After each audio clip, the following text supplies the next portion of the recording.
ఓం శ్రీ మహాగణాధిపతియే నమః. శ్రీ గురుభ్యో నమః. శివానందలహరి శ్లోకాలు 11వ శ్లోకం నుంచి 20వ శ్లోకం వరకు. ఓం నమః శివాయై చ నమః శివాయ,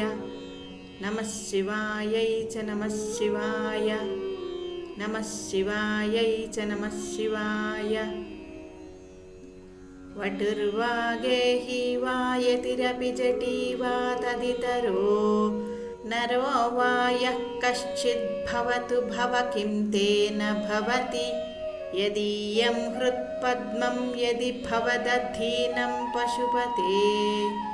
తదీయస్త్వం శంభో భవసి భవభారం చ వహసి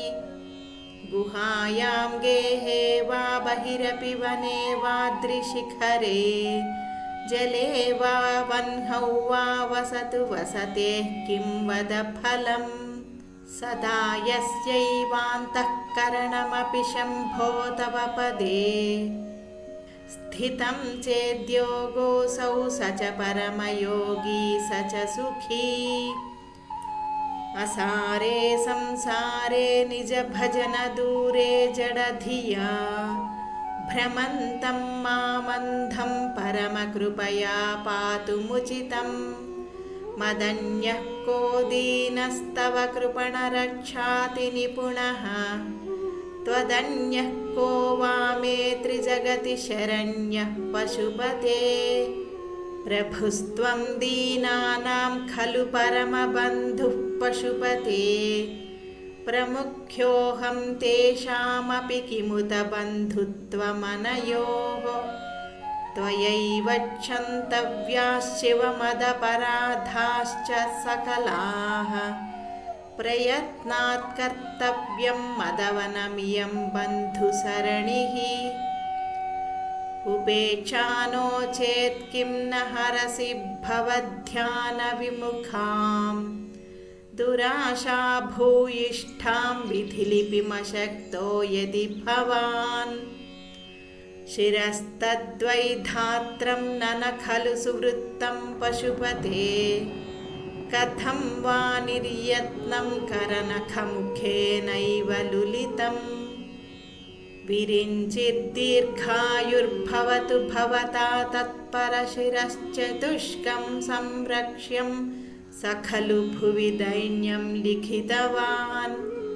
విచారః కో వా మాం విశద కృపయా పాతి శివతే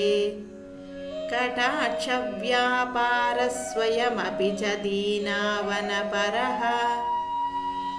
ఫలాద్వా పుణ్యానాం మయి కరుణయా వా త్వయి విభో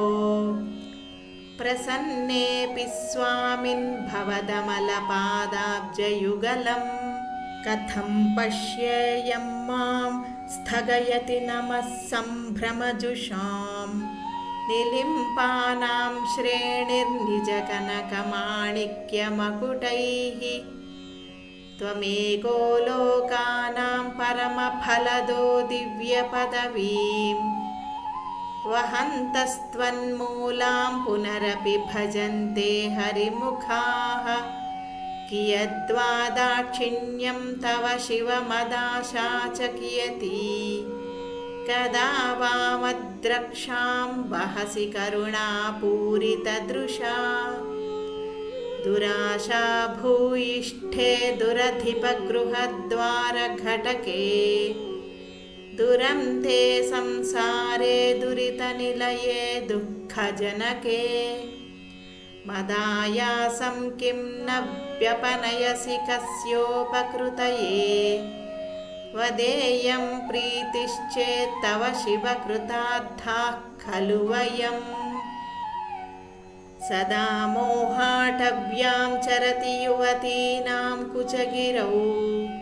నటత్యాశా శాఖా స్వటతి ఝటితి స్త్వైరమభితః కపాలిన్ భిక్షో మే హృదయ కపిమత్యంత చపలం దృఢం భక్త్యా బద్ధ్వా శివ భవదధీనం కురు విభో. ఓం నమః శివాయ చ నమః శివాయ, నమః శివాయ చ నమః శివాయ, నమః శివాయై చ నమః శివాయ.